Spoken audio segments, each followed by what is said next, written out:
नमस्कार। तो आज जो चर्चा के लिए मैंने विषय चुना है वो है दुख। दुख क्या होता है? वास्तव में दुख है भी या नहीं है, या हमारे मन की भ्रांति है? सुख क्या है? दुख का कारण क्या है? और क्या दुख से छुटकारा पाया जा सकता है? तो आज की हमारी चर्चा का ये विषय है। पहले मैं ये सोच रहा था कि कुछ अलग चैनल्स को क्रिएट करके अलग अलग टॉपिक्स पे हम बात करें, क्योंकि हम अलग अलग चीज़ों पे बात करते हैं। लेकिन फिर सोचा कि नहीं, प्लेटफॉर्म एक ही होना चाहिए, क्योंकि सब चीज़ें इंटीग्रेटेड हैं। दुनिया का ताना बाना आपस में बुना हुआ है, तो क्यों उसमें और अलगाव पैदा किया जाए। प्लेटफॉर्म हमारा यही रहेगा, यही चैनल। और यहाँ पे प्ले लिस्ट के माध्यम से उनको कैटेगराइज कर देंगे, ताकि जैसा अगर कोई हमारा रुचि है किसी विषय में, तो उस विषय की प्ले लिस्ट में जाके हम वहाँ से उस चीज़ को समझ सकें, अगर समझना चाहते हैं तो खैर, इस पर हम बात कर लेते हैं दुख। तो बात करते हैं, हर इंसान कहीं ना कहीं दुखी ही नज़र आता है, दुख की कहानी है। और महात्मा बुद्ध भी कह गए कि जीवन दुख है। तो दुख को लेके बहुत सारी फिलॉसफी हैं, बहुत सारी बातें हैं। और ये जो हमारा प्लेटफॉर्म है, यहाँ पर चर्चा के माध्यम से कुछ एक ऐसी चीज़ों पर हम चर्चा करने की कोशिश करेंगे, और उसमें मनोविज्ञान को समझने की कोशिश करेंगे। जो अनुभव हैं हमारे जीवन के, उनको शामिल करेंगे। और दर्शन शास्त्र का भी हम इसमें सहारा ले सकते हैं, जो कि हमारी आम जिंदगानी में जो बहुत सरल मनोविज्ञान होता है, उसके माध्यम से हम थोड़ा समझने की कोशिश करेंगे अपने अनुभवों से। बात करते हैं दुख की। असल में देखा जाए तो दुख नहीं है। बहुत सारी सतहें हैं, बहुत सारी चीज़ें हैं समझने के लिए। सबसे बड़ी चीज़ है जीवन में स्वीकार्यता और अस्वीकार्यता, स्वीकार्य भाव और अस्वीकार्य भाव। बस यहीं से फ़र्क पैदा होता है सुख का और दुख का। इसमें बहुत सारी चीज़ें हैं, अगर हम गहराई में जाएंगे तो बहुत सारी परतों को हमें खंगालना पड़ेगा, बहुत सारी परतों को हमें उघाड़ना पड़ेगा। लेकिन फ़िलहाल हम थोड़ा इसके इर्द गिर्द बात बात करते हैं। दुख और सुख का जो कंसेप्ट है, इसके हम इर्द गिर्द बात करते हैं, जिसमें स्वीकार्यता, अस्वीकार्यता और जीवन से संबंधी कुछ तथ्यों को हम छूने की कोशिश करेंगे। अब सबसे बड़ी चीज़ है स्वीकार्यता। जीवन में जिन चीज़ों को हम सहर्ष, खुशी के साथ स्वीकार कर लेते हैं, तो वहाँ पे हमारा दुख का भाव जो है वो ख़त्म हो जाता है। लेकिन जहाँ पे हम स्वीकार नहीं कर पाते हैं, एडजस्ट नहीं कर पाते हैं, हमारे अहंकार को, ईगो को चोट लगती है, वही चीज़ हमारे दुख का कारण बन जाती है।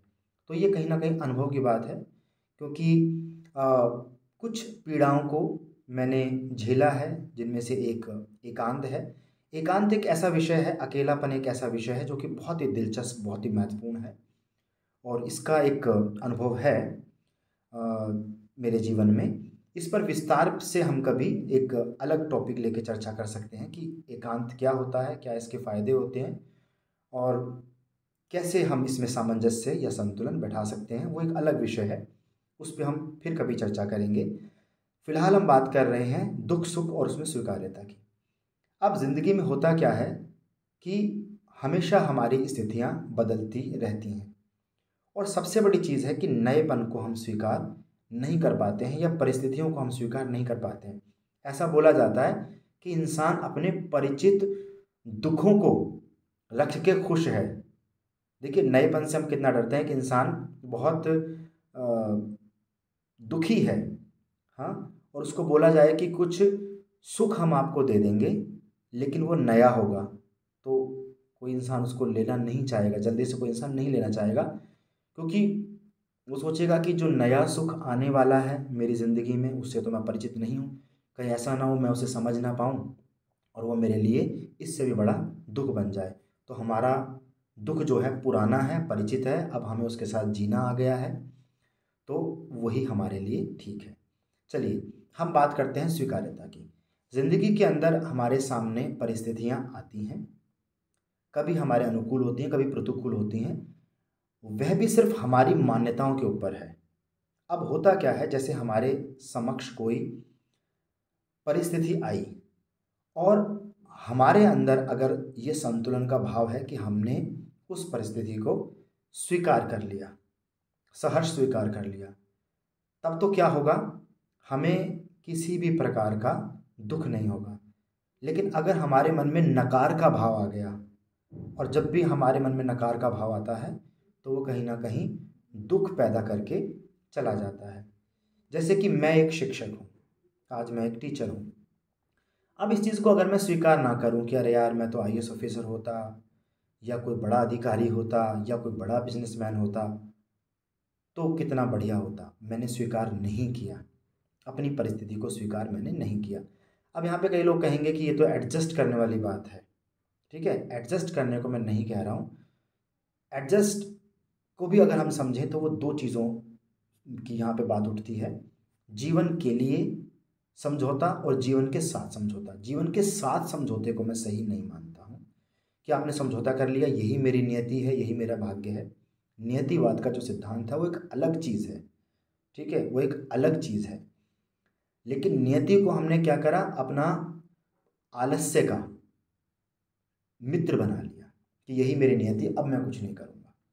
नहीं, बहुत बारीक सा गैप है स्वीकार्यता में, नियतिवाद में और इन चीज़ों में। अब अगर मैं ये मान के चलूँ, मैं इसको स्वीकार ना करूँ, तो अभी हम बात कर रहे थे कि समझौते की, ज़िंदगी के लिए समझौता। ज़िंदगी में आप मतलब ज़िंदगी को बेहतर बनाने के लिए अगर कुछ त्याग कर रहे हैं, कुछ कोशिश कर रहे हैं अपने स्वभाव के अनुरूप, वो जीवन के लिए समझौता है, बहुत अच्छी चीज़ है। ज़िंदगी के साथ समझौता, आपने कोशिश करनी छोड़ दी और आप आराम से भाग्य के भरोसे बैठ गए। हालांकि भाग्य बुरी चीज़ नहीं है, भाग्य का एक अलग से सिद्धांत है, वो एक अलग विषय है, उस पर भी बात की जा सकती है। तो फिलहाल जीवन के लिए समझौता, जीवन के साथ समझौता पे हम बात कर चुके हैं। अब मैं बात कर रहा था स्वीकार्यता की। जैसे कि मैं एक शिक्षक हूँ और अगर मैं अपने इस शैक्षणिक जीवन को स्वीकार ना करूँ, एंजॉय ना करूँ, उसमें आनंदित ना हूँ, तो फिर मेरा जीवन दुख हो जाएगा। क्योंकि जो मेरे पास है मैं उसको स्वीकार नहीं कर रहा हूँ। जो मुझे कुदरत ने, जो मुझे अस्तित्व ने, जो मुझे ईश्वर ने प्रदान किया है, ठीक है, क्योंकि वो कहीं ना कहीं मेरा जो सफ़र है उसके लिए ज़रूरी है। जो मेरे सफ़र के अंदर जो भी चुनौतियाँ आ रही हैं वो मेरे लिए ज़रूरी हैं। जैसे कि एक फल है, उसको धूप, आंधी, बारिश जब तक वो नहीं झेलेगा तब तक वो पकेगा नहीं, उसमें वो मिठास नहीं आएगी। कच्चा फल टूट जाएगा लेकिन उसमें वो स्वाद नहीं होगा। उसी तरह से अगर हम ज़िंदगी के उतार चढ़ाव के अनुभव से नहीं गुजरे तो हम भी पक नहीं पाएंगे और हमारे अंदर भी वो मिठास, वो परिपक्वता नहीं आ पाएगी। बात करते हैं स्वीकार्यता की। फिर से अगर मैं स्वीकार ना करूं कि यार मैं तो अगर इससे बेहतर हो सकता था, बेहतर कुछ भी नहीं होता। बेहतर जहाँ पे अभी हम हैं वही चीज़ें हमारे लिए बेहतर हैं, वही चीज़ें हमारे लिए अच्छी हैं। आगे बेहतर होगा, भविष्य की हमें ज़्यादा चिंताएं नहीं करनी है। तो अगर जो चीज़ अभी हमारे पास है उसको हम पूरे मन से, पूरी ताकत से, पूरी जद्दोजहद नहीं कहूँगा, पूरी शिद्दत के साथ अगर हम उसको मतलब पूरा उसको स्वीकार कर लें तो तत्क्षण हमारा जो दुख है वो समाप्त हो जाएगा। जैसे कि मैं जब क्लास में जाता हूँ तो जा रहा हूँ मैं क्लास में, बच्चों के साथ पूरा एंजॉय कर रहा हूँ, मस्ती कर रहा हूँ, उस पल को पूरी तरह से जी रहा हूँ, सब कुछ भूल के, बिना कुछ साबित किए कि मुझे कुछ साबित करना है, कोई मेरी तारीफ़ करेगा, मुझे बदले में ये मिलेगा, बच्चे मेरा सम्मान करेंगे, नहीं। ठीक है, शिक्षण जो मेरा काम है वो किसी का कुछ भी हो सकता है, किसी का मजदूरी करना हो सकता है, किसी का रिक्शा चलाना हो सकता है, किसी का कोई और काम हो सकता है, और उस काम को वो अपनी पूरी की पूरी तन्मयता के साथ डूब के कर रहा है। तो ऐसे इंसान से अगर कोई करोड़पति है, महंगी गाड़ियों में रहने चलने वाला, बड़े बंगलों में रहने वाला, उसको भी जलन होगी। आपने देखा होगा कुछ जो साधु महात्मा हैं, संत महात्मा हैं, वो नंगे पैर चले जा रहे हैं, गिटार बजा रहे हैं, अल्लाह के बंदे हंस दे अल्लाह के बंदे, वो गाना गा रहे हैं। अब देखिए ऐसे इंसान को अगर कोई अमीर इंसान देखता होगा, क्या उसको जलन नहीं होती होगी कि कितना कितना संतुष्ट आदमी है, कितना सरल आदमी है। और देखिए वो साधु है, हिंदू साधु है, और वो गाना क्या गा रहा है, अल्लाह के बंदे। मस्त है, क्योंकि इन सब भेदभावों से वो ऊपर उठ चुका है। यहाँ पे मैं ये नहीं कह रहा हूँ कि अमीर आदमी दुखी है, नहीं। दुख का, आनंद का अमीरी से, गरीबी से, सुख सुविधाओं से कोई लेना देना नहीं है। जो आदमी आनंदित है वो महलों में भी आनंदित रह सकता है, और जो आदमी आनंदित है वो झोपड़े में भी आनंदित रह सकता है, और जो दुखी है वो फिर गरीबी में भी दुखी रहेगा और अमीरी में भी दुखी रहेगा, क्योंकि उसने अपना एक ऐसा आचरण बना लिया है शिकायत करने का। तो जब तक हम शिकायत करते रहेंगे तब तक हम कहीं ना कहीं दुखों को और आमंत्रित करते रहेंगे। ज़िंदगी ने हमें बहुत कुछ दिया है, और ज़िंदगी में कुछ हासिल करने के लिए नहीं है। ज़िंदगी हासिल करने के लिए नहीं है। आखिर हमें ज़िंदगी से क्या मिलेगा? कुछ भी मिलने वाला नहीं। ज़िंदगी सिर्फ जीने के लिए है। तो जीवन को अगर हम साधन बना लेंगे दुख पाएंगे, जीवन को अगर हम साध्य बना लेंगे तो उसमें कोई दुख वाली बात है नहीं। और दुख और सुख साथ साथ हैं। जब तक हम दुख को महसूस करेंगे तो हमने साथ में दुख को भी खरीद लिया।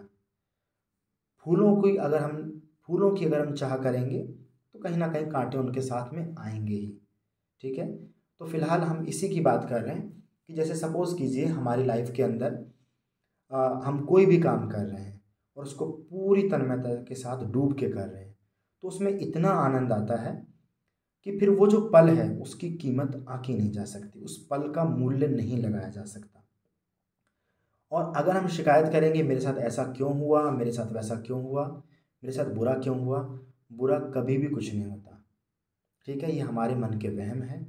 जिस पल हमने बुराई को भी स्वीकार कर लिया ये मान के कि इसमें भी कुछ भलाई होगी, और होगी ही, मानने वाली बात नहीं है, होती ही है। क्योंकि जब जैसे वो समय गुजर जाता है उसके बाद हमें पता चलता है कि ये जो दौर आया था, ये जो चुनौती वाला दौर आया था, ये कहीं ना कहीं मुझे मानसिक रूप से, मुझे इमोशनल रूप से, मुझे सांवेगिक रूप से, भावात्मक रूप से मुझे एक ऐसी मजबूती और ऐसा संतुलन दे के गया है कि अगर मैं इस दौर से नहीं गुजरता तो शायद वो जो सोना है कुंदन नहीं बन पाता, वो आग में तपता नहीं। तो समय समय पर हमें इन चीज़ों का सामना करना पड़ता है। और अगर हम ये शिकायत करें मेरे साथ ऐसा क्यों हुआ, दूसरे बहुत सुखी हैं, दूसरे बहुत सुखी हैं, बहुत अच्छी बात है, वो अपने सुख को स्वीकार करें। अगर हमारे सामने कुछ चुनौतियाँ आई हैं तो हम उसे स्वीकार करें। ठीक है। स्वीकार करें, उसके अंदर ज़रूर कुछ ना कुछ ऐसा राज है जो हमारी बेहतरी के लिए है। तो बेसिकली नकार अगर हम स्वीकार कर लेंगे कि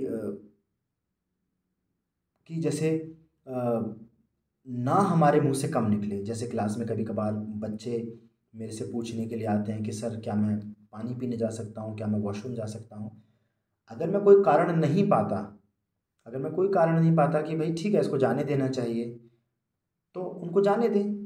बिना वजह मना करने का क्या मतलब है, बिना वजह क्यों मना करना है। लेकिन कभी कभी हम अपनी ईगो को शांत करने के लिए कि मैं एक बार मना, कम से कम मेरे अंदर ताकत है मना करने की, तो मैं मना करूँ, नहीं जाना, नहीं। हाँ, अगर कोई और वजह है कि अगर और ज़्यादा बच्चे गए हुए हैं तब उनको अगर भेजने में समस्या है तो हम उन्हें ये कह सकते हैं कि बाकी बच्चे जब आ जाएंगे तब आप चले जाना, या फिर इस पीरियड के बाद तो हमारा टिफ़िन टाइम होने वाला है, उसके बाद चले जाना। तो हम उसमें मना नहीं कर रहे हैं, लेकिन जैसे ही हम मना करते हैं, जैसे ही हम नकार की तरफ जाते हैं, चाहे वो छोटी सी नकार है, वो कहीं ना कहीं हमारे दुखों का, हमारे स्ट्रेस का कारण बनती है। जीवन में ज़्यादातर समय हमें हाँ के साथ जाना है। कभी मजबूरी वाली अगर बात है तो ना के साथ जाना है, लेकिन वो भी मजबूरी और अभिनय के रूप में। उसमें हमारी ना जो है हमारे तन्मयता के साथ ना हो। फिर मैं जो मैंने स्वीकार्यता के आसपास जो ये ताना बाना बुना, मैं फिर से अपने केंद्र पे आता हूँ।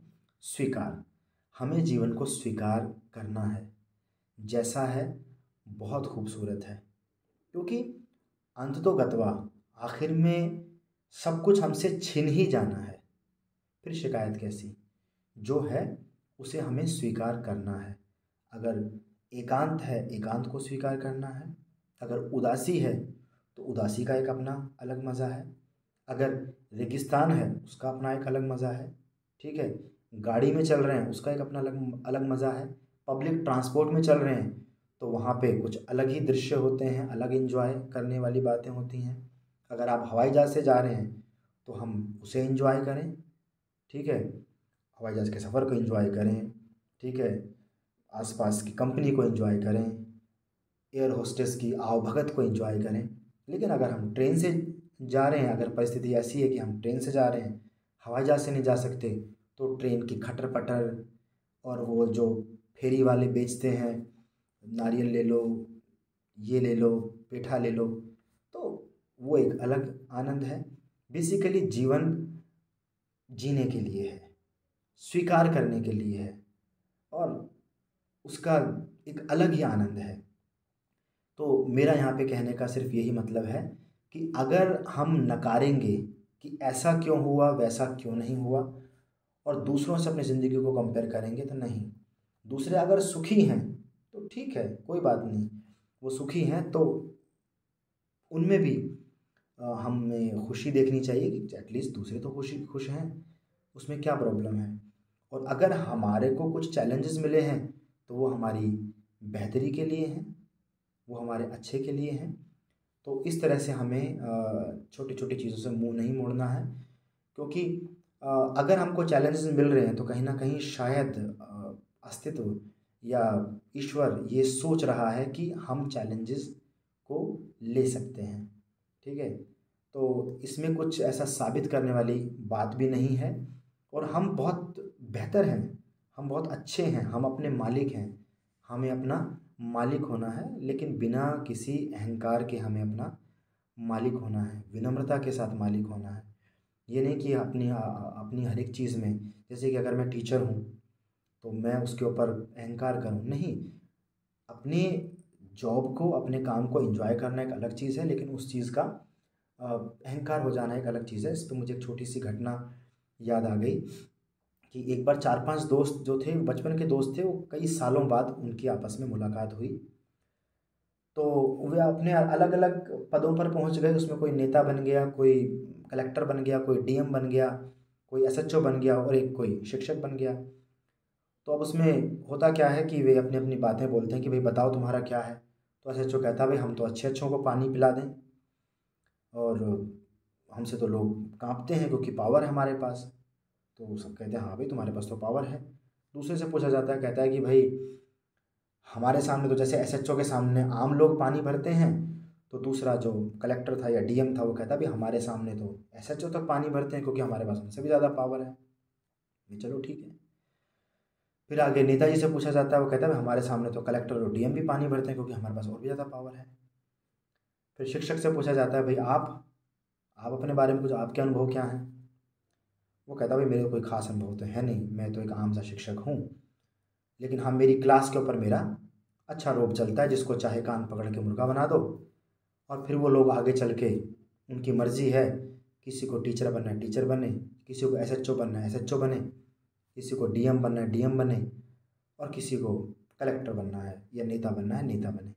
तो बेसिकली यहाँ पे सब अपना अपना कहीं ना कहीं अहंकार प्रकट कर रहे हैं। ये तो खैर एक मजाक वाली बात थी, लेकिन मेन मुद्दा मैं यहाँ पे कहना चाह रहा हूँ कि अनटिल एंड अनलेस हम चीज़ों को स्वीकार नहीं करेंगे जैसी वो हैं, the way they are, we should accept them, we should embrace them, और हमें उनके साथ एंजॉय करना है, जीवन को जीना है।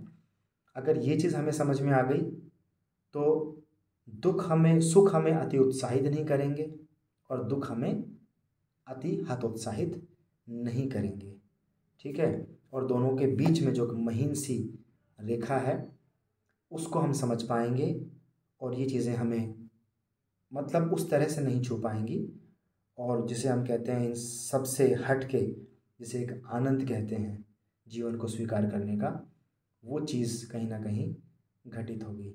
तो यही मैं आज आपसे बात करना चाहता था कि आखिर ये दुख सुख ये हमारे मन के भाव ही हैं। अगर हम इनमें डूब जाएंगे तो डूब जाएंगे, और अगर हम इनको समझ सकेंगे तो फिर हम समझ पाएंगे कि वास्तव में जीवन जो है वो उसको स्वीकार करना ही उसकी खूबसूरती है। बहुत बहुत शुक्रिया।